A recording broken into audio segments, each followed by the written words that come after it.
think today it's a real opportunity for Iran. You see, when you look around the region, there's complete chaos. And we could be facing 10 or 20 years of turmoil because these societies are being basically overturned. There's upheaval taking place, and the end game is not in sight, quite frankly. Now, Iran, whatever one can say, is a pretty stable country when you look around the area. And I think that if these negotiations, if they reach a successful conclusion, they could have a hugely beneficial impact on the oil sector and possibly on peace and security in the region. So again, I keep my fingers crossed that there will be a successful conclusion. Why is Iran important? These are basic facts that people just tend to forget every now and again. The entire eastern shoreline of the Persian Gulf and the Hormuz Straits is owned by one country. Look at the other side. This is the only country that actually straddles the Persian Gulf and the Caspian states.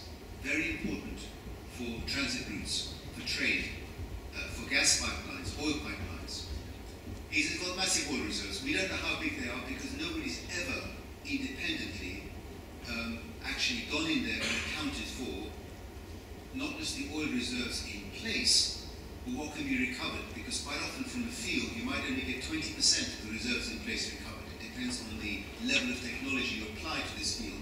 No one's actually gone in there, but we know there's a lot still, which is actually in the ground and a lot to be discovered. And it's got huge gas potential, and besides there is a massive internal market, 75 million people, nothing like it in the region, except perhaps Turkey. Now, there is a real challenge here. This is why I think Iran and Iraq are very important. You know, we use up a lot of oil. I'm not suggesting that oil is about to end. I don't believe in these people who say that we only got another 5 or 10 or 15 or 20 years of oil reserves in the world. I've never bought that theory, but we do have a replacement problem, which is that the world is consuming about 5% of its total supply every year, which is around 5 million barrels a day. 4 to 5 million. That's bigger than Iran has produced in the last 30 years. To give you an idea how big it is. And what I'm suggesting is that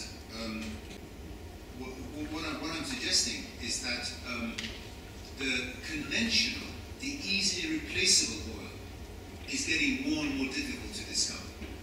The big reserves. But we're still getting discoveries and substitution and additions in the form of more expensive types of oil. The shale oil in the United States, the deep water oil, the shallow deep water oil in the oceans, whether it's in the North Sea or West Africa or elsewhere. So there is a lot more oil, I believe, that is waiting to be discovered, provided the investment is made. So we're not running out of oil, but it's becoming a big challenge. Next slide, please. And the point is that, and this is really, you can see Iran in this as well, Middle East oil is really underutilized. And it's underutilized partly, in my view, because the industry is badly run. It's inefficiently run in many cases, not in all, but I'm just generalizing. And particularly in Iran, that is the case. You see, the average Middle East oil can produce 1.5 to 2,000 barrels a day, that blob right at the top. An oil well in America will probably produce 10 or under 10 million, under 10 barrels a day, 10 barrels a day. To give you an idea of the potential productivity of Middle East oil, massive in comparison to the rest of the world. Next slide, please. The point is that, in my view, oil has never played its true role in the Iranian economy. It's been used basically as a source of export revenue. You know, we're thinking about, you know, what if they can have in terms of a multiplier effect on the economy? How can it create employment? What affiliate industry can be created? What expertise can be grown inside the economy? What transfer of technology can take place among the Iranians? This hasn't really been the purpose. It's been a money earner for the Iranian treasury to face up to these, in other words, to counter the deficits that otherwise would occur through the inefficient tax system, etc. And there's been a growing technological gap. The technology gap, I think, is, to me, is a source of real worry. This isolation Iran has faced over the last, not just sanctions, but prior to that, is a real concern. And we do have very good Iranian experts, but it's not their fault if they don't have access to the latest technology in the world. And this is why I believe the current oil minister, Mr. Zangen, whom I know, I would call him as an action man. He's a practical man, and he understands the realities, and is very keen to involve Western oil companies, including American oil companies, back in Iran. And I think that is the right step to take. The problem is that the sector has been so heavily politicized in recent decades. And I will give you one example of this. When I was a young chap in the NIOC in the time of the Shah, you had an NIOC, and then you had no ministry. Of course, that could be seen as wrong because the Shah made all the decisions. When the revolution took place, they created the Ministry of Petroleum, which they then put into the building of the National Iranian Oil Company. So over time, things became more inefficient, became more bureaucratic. You couldn't tell who was a businessman, who was a technocrat, who was a bureaucrat. The roles got mixed up. So if you went into the building and you had a technical issue to raise, you couldn't quite know, is this deputy minister really, brought in by the government, or is it being brought in by the minister to oversee technical projects? There was always this confusion, and I believe this confusion exists and has led to enormous inefficiency. And I would definitely recommend less politicization of Iranian oil and more commercialization.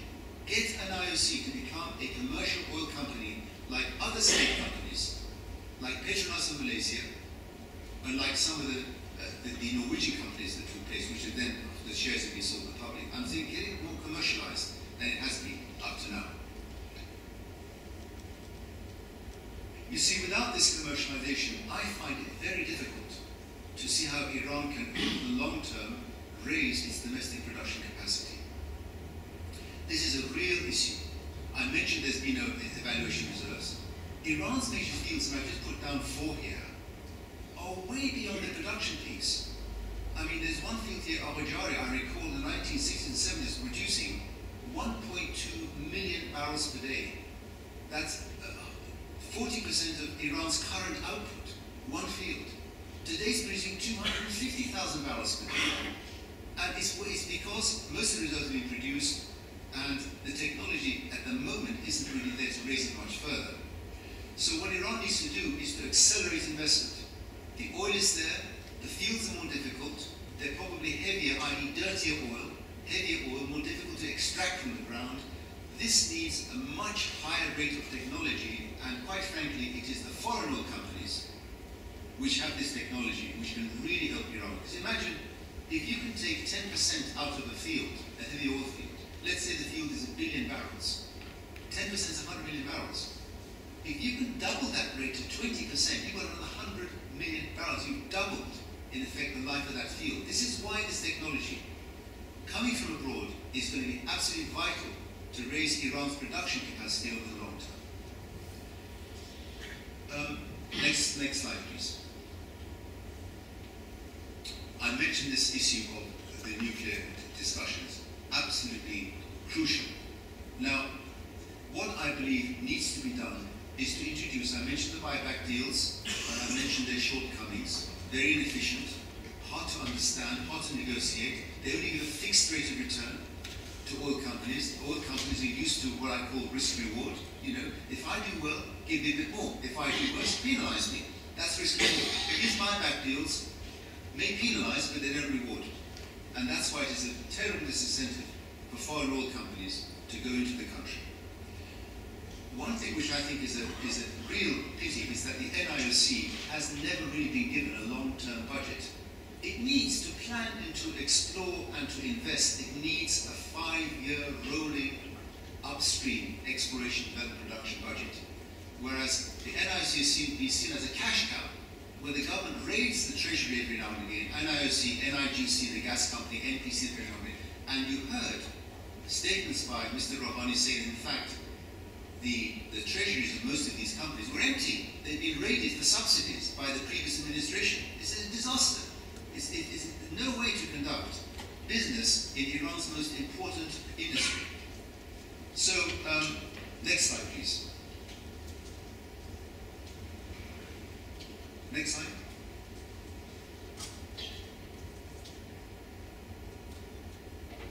Now, I've mentioned to you why I believe that, why they fail. Complicated, fixed rate of exchange, fixed rate of return, contract is too short, and there is inflexibility. Next slide, please.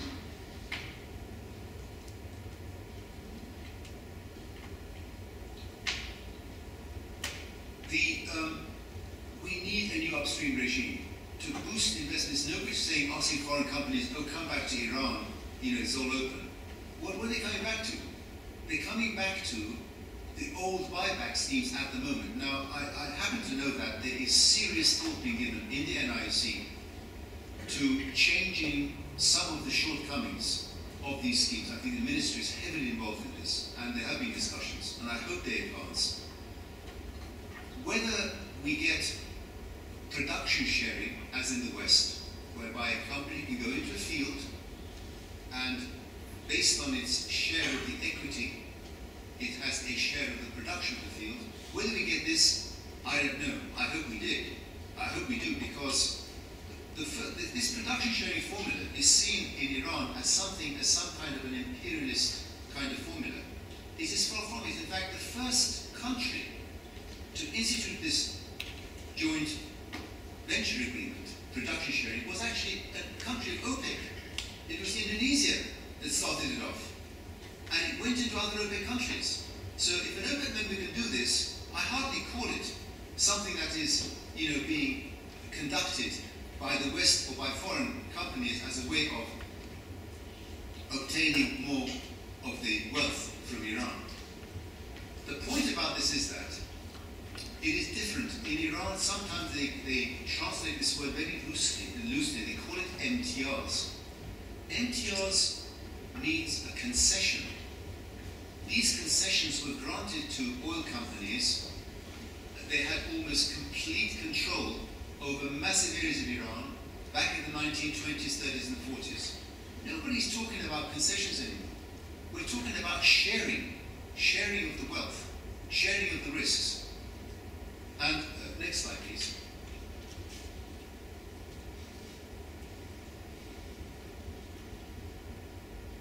Next slide. Thank you. What we're really saying is that we have to do something that will help the NIOC on its budget. Now, if you open up under these production sharing agreements, first of all, I want to mention we are not sharing the reserves in the ground. Under these agreements, the reserves, until they're produced, belong 100% to the Iranian nation. Let's make this clear. We're not talking about a reserve sharing agreement, we're talking about a production sharing agreement. But once you take the oil out of the ground, you're trying to sell it.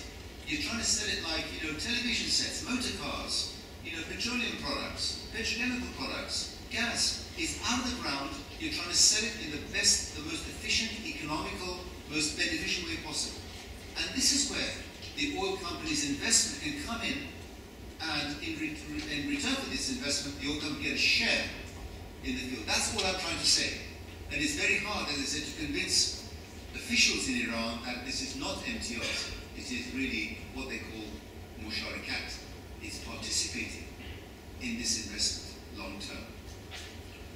Next slide, please.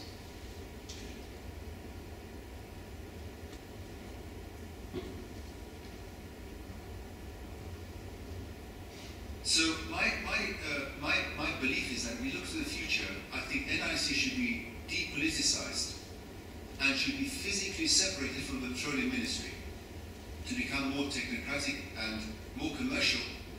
And obviously, when there is bureaucracy, there is corruption. This is an inevitability of life when officials get involved in economic activity. In my view, it would be to the benefit of everybody if officials in Iran are taken away from economic activity, and the private sector is allowed to participate in all aspects of the oil business, as happens in the West. The government could control the business through parliamentary supervision, and through a ministry which would oversee the regulation and supervision of the industry. But the actual commercial activity, I believe, should be undertaken by a commercial company where no officials are directly involved. Next slide. The point about it is that by doing this, this company can think ahead, can think about issues of employment of Iranians, the spread of technology, the opening up of new areas in Iran. I mean, we know that most of Iran's oil industry is in the west, basically in the south, in Khuzestan. Nothing happening in Balochistan where there is extreme poverty, or other areas of the country. So I think this production chain regime could actually be of enormous benefit and value as the effects of activity in the oil sector spread more and more among the populace at large. Now, of course, the answer to all this is that, oh, but the Islamic constitution doesn't allow for private sector activity in the oil business. I don't see why. Because what the constitution says is that the wealth in the ground belongs to the nation. It does say anywhere that once the wealth is produced, a domestic or a foreign partner can't come and help and invest. Now, of course, so I think that all sectors of oil and gas should allow for participation of private investment, with encouraging Iranian experts who are now working for BP, Shell, ExxonMobil, everywhere over the world. Get them back to invest in this critical industry. Next slide, please.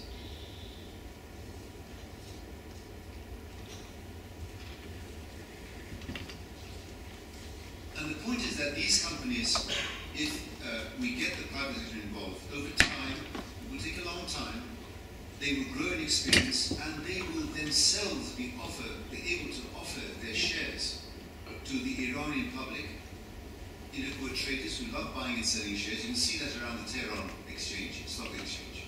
People milling around the whole time. What's a good opportunity? Iran is a wonderful traders, bazaris, merchants. And they can also offer these shares in international markets, as other countries are doing. I don't see why we shouldn't have this horizon of looking forward rather than backwards. Next one. So my personal view is that Iran's political leadership is actually quite pragmatic. And we know that there is this Shoraya Maslat Nizam. Maslat, this is the Expediency Council, which arbitrates between the legislative and the executive, right in the heart of government. And this is the whole idea of the council, is to try to come to some arrangement, or at least try to reach a middle ground between various parties. And I think that this issue of pragmatism can be applied to the oil and gas sector towards achieving an open door policy in that sector. Thank you very much.